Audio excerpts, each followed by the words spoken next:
집 82회 드디어 폭풍이 몰아칩니다. 이번 회차는 단순한 예고가 아니라 시청자의 숨을 먹게 할 만큼 강렬한 서막으로 시작됩니다. 사모님, 휴대폰도 두고 어디 가신 거지? 81회에서 폭로월드의 정체가 강재인이라는 사실이 드러났고 이는 황씨 가문의 벼락처럼 내려앉은 충격이었습니다. 김도희 대일의 뺑소니 사건 피의자로 강승우 씨가 의심되는 추가 증거가 나왔습니다. 그토록 완벽한 척했던 황씨 일가의 집은 거대한 균열이 생기며 무너져 내릴 듯 흔들렸습니다. 뭐? 그게 무슨 개소리야? 도희 가족이 우리가 진범이 누군지 아는데. 세리의 악행은 이제 감출 수 없을 만큼 적나라하게 드러났습니다. 진정해. 어떻게 진정을 해? 내 아들인데. 그녀가 쌓아올린 모든 거짓과 위선은 대중 앞에 드러났고 사람들의 입방아에 오르내리며 더 이상 숨을 곳조차 없게 되었죠. 어디 가실 만한 곳 생각나는 데 없어요? 그래, 잘 생각해봐.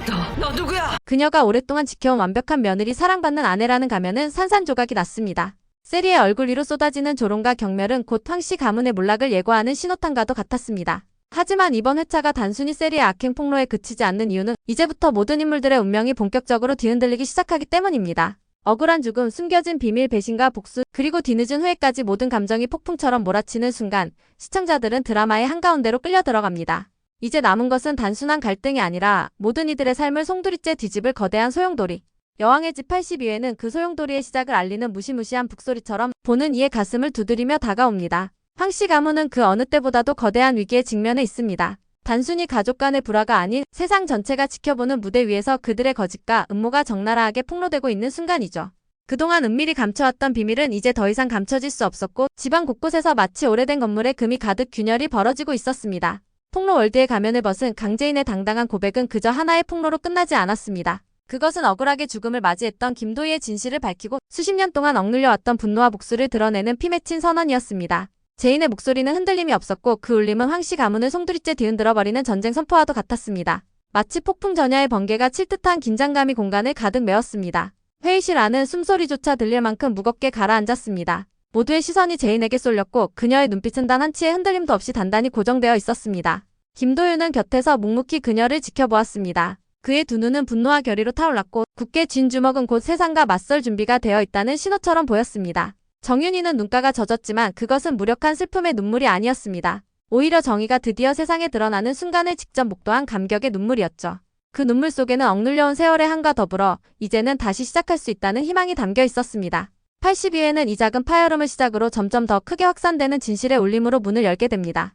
재인의 목소리가 남긴 메아리는 단순한 폭로가 아니라 황씨 가문 몰락의 신호탄이자 새로운 시대의 개막을 알리는 장대한 북소리였습니다. 가장 충격적인 소식은 단연 최자영의 행방불명입니다. 도민주는 그녀가 사라졌다는 사실을 알게 되며 불안에 휩싸입니다. 처음에는 단순한 외출이라고 생각했지만 시간이 지날수록 그 불길한 기운은 점점 더 짙어지고 무겁게 내려앉습니다. 자영은 단순한 인물이 아닙니다. 그녀는 김도희 사건의 진실을 알고 있는 유일한 증인이자 황씨 가문 몰락의 열쇠를 쥔 인물입니다. 그렇기에 그녀의 실종은 결코 우연이 될 수 없었습니다. 누군가의 치밀한 계산에 따른 움직임 혹은 조직적으로 기획된 납치의 가능성이 강하게 제기되며 시청자의 심장은 점점 더 조여옵니다. 도민주는 밤새 발을 동동 구르며 경찰에 신고하고 그녀의 흔적을 찾기 위해 곳곳을 수소문합니다. 하지만 돌아오는 것은 목격자가 없다는 차가운 대답뿐.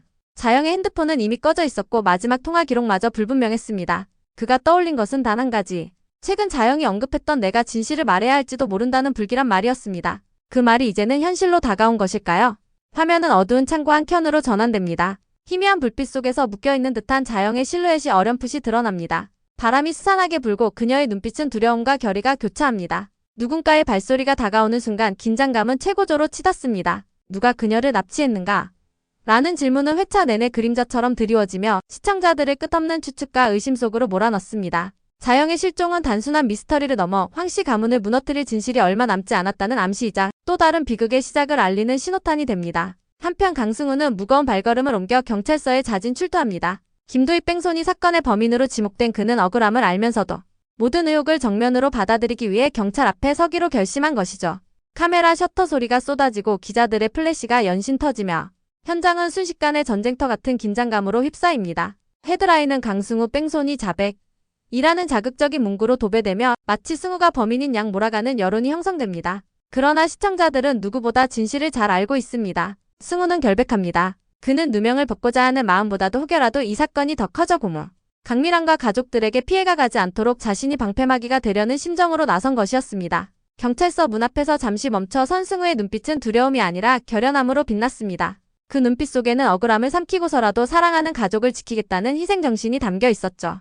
이 장면은 시청자들에게 단순한 법적 절차 이상의 울림을 줍니다. 승우의 순수함 그리고 자신을 희생하면서까지 진실을 지키려는 결의는 오히려 황기찬과 강세리의 죄악을 더욱 선명하게 드러내는 장치가 됩니다. 그의 진실된 모습은 두 사람의 위선과 잔혹함을 더욱 부각시키며 정의와 불의의 대비를 극명하게 보여줍니다. 경찰서 앞 수십 대의 카메라와 수백 명의 기자들이 몰려든 혼란 속에서 정호성은 더 이상 침묵할 수 없었습니다. 그는 입술을 깨물며 깊게 숨을 들이신 뒤 떨리는 목소리로 그러나 누구보다 단호하게 세상을 향해 외쳤습니다. 강승우는 내 아들이다. 이 폭탄 발언은 순식간에 현장을 뒤흔들었습니다. 한순간 정적이 흐른 뒤 기자들의 질문이 폭우처럼 쏟아졌습니다. 마이크가 사방에서 뻗쳐오고 셔터 소리는 천둥처럼 터져 나왔습니다. 오랫동안 감춰왔던 진실이 드러나는 순간 공기마저 흔들리듯 무겁게 내려앉았습니다.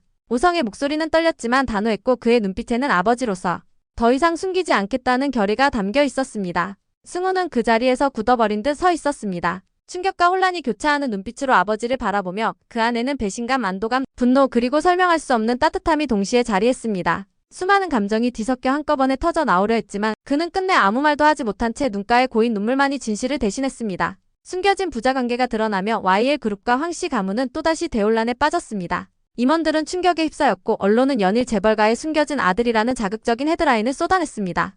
오성이 세상 앞에 던진 이 한마디는 단순한 친자 고백이 아니었습니다. 그것은 황씨 가문의 권력 균열을 상징하는 도화선이자 앞으로 닥칠 거대한 폭풍의 시작을 알리는 종소리였습니다. 강세리는 점점 더 궁지에 몰려갑니다. 책장을 밀어 자작극을 벌이며 스스로 피해자인 척 연기했던 그녀는 이제 한 발 더 나아가 새로운 카드를 꺼냅니다. 바로 황 회장의 비자금. 남편조차 속였던 이 비밀 자금은 세리에게 마지막 구원의 동아줄처럼 보였고 그녀는 이를 지렛대 삼아 다시 권력의 중심으로 돌아오려 합니다. 하지만 시청자들은 알고 있습니다. 그것은 단순한 카드가 아니라 오히려 그녀를 나락으로 끌어내리는 불씨가 될 뿐이라는 사실을요. 비자금의 존재를 들먹이는 순간 그녀의 야망은 절정에 이르지만 동시에 파멸의 문턱을 넘어서고 있었습니다. 세리는 여전히 황기찬에게 매달립니다. 내 이름도 강재인이고 당신의 아내야라며 애처로운 목소리로 호소하지만 기찬의 마음은 이미 돌처럼 굳어 있었습니다. 과거 그녀가 쌓아 올린 수많은 거짓과 배신은 기찬의 마음속에 깊은 상처를 남겼고 이제 그는 아내의 눈을 피하며 차갑게 거리를 두고 있습니다. 그의 눈길은 더 이상 세리를 향하지 않았습니다. 오히려 제인에 대한 미련과 후회가 짙어지며 스스로의 선택을 땅을 치고 후회하는 듯한 그림자가 드리워졌죠. 세리의 사랑은 처절했습니다. 그녀는 매 순간 울부짖듯 사랑을 갈구했고 남편의 곁에서 어떤 모멸도 감수하며 붙잡고 싶어 했습니다. 그러나 그 사랑은 이미 뒤틀린 욕망과 집착으로 변질된 상태였습니다. 그녀의 사랑은 상대를 위한 것이 아니라 자신이 잃지 않기 위한 몸부림이었고 그것은 곧 자기 파멸의 다른 이름이 되어가고 있었습니다. 그녀의 눈물은 시청자들에게 연민보다는 오히려 서늘한 두려움을 안겼습니다. 마치 불길 속으로 스스로 걸어 들어가는 듯한 그 처절한 사랑은 끝내 그녀를 집어삼킬 파국의 불꽃으로 번져가고 있었습니다. 한편 강재인과 김도윤의 연대는 시간이 지날수록 더욱 단단해지고 깊어집니다. 제인은 단호한 눈빛으로 황기찬 부부를 가장 높은 곳에서 끌어내릴 겁니다라며 결연한 목소리를 높이고 도윤은 말없이 고개를 끄덕이며 그녀 곁을 든든히 지킵니다. 이제 두 사람은 단순한 동지가 아니라 억울하게 세상을 떠난 김도희의 진실을 밝히기 위한 투쟁의 동반자가 되었고 서로의 상처를 보듬어주며 한 발 한 발 나아가는 진정한 버팀목으로 변해갑니다. 이 과정에서 두 사람의 관계는 단순히 복수의 동지를 넘어 마음 깊은 곳의 감정을 공유하는 사이로 발전합니다. 도윤은 차가운 겉모습 뒤에 숨어있던 따뜻함을 드러내며 제인을 지켜주려 하고 제인은 그런 도윤에게서 다시 살아갈 이유와 힘을 얻습니다. 서로 다른 상처를 가진 두 사람이지만 함께할 때는 마치 맞물린 톱니바퀴 바퀴처럼 완벽히 돌아가는 듯 보였죠. 그러나 반대편에서는 다른 사랑이 끝내 무너져 내립니다. 강승우와 도유경의 관계는 결국 종지부를 찍게 됩니다. 유경은 차가운 고백 속에서 자신의 죄책감을 고스란히 드러냅니다. 그녀는 정신병원 동의서에 서명했던 과거를 고백하며 이런 잘못이 있는 우리가 만나선 안 된다고 담담하지만 가슴 저린 목소리로 말합니다. 승우는 잠시 눈을 감은 채 깊은 숨을 내쉬고 씁쓸하게 고개를 끄덕이며 그녀의 손을 조심스레 놓습니다. 그 순간 두 사람의 손끝에서 전해지는 마지막 온기는 너무도 짧고 덧없었습니다. 승우는 차마 뒤돌아보지 못한 채 걸음을 옮겼고 유경은 홀로 남아 눈물을 삼켰습니다. 결국 두 사람은 연인이 되지 못한 채 애써 감정을 정리하고 원래의 관계로 돌아가기로 약속하며 안타까운 결말을 맺습니다. 시청자들의 마음은 무겁게 내려앉았고 두 사람의 미완의 사랑은 깊은 여운을 남기며 스크린 너머로 퍼져나갔습니다. 오늘도 끝까지 함께 해주셔서 정말 감사드려요. 구독과 좋아요 그리고 알림 설정까지 해두시면 다음 회차 리뷰도 빠르게 받아보실 수 있어요. 그럼 저희는 다음 영상에서 다시 만나요.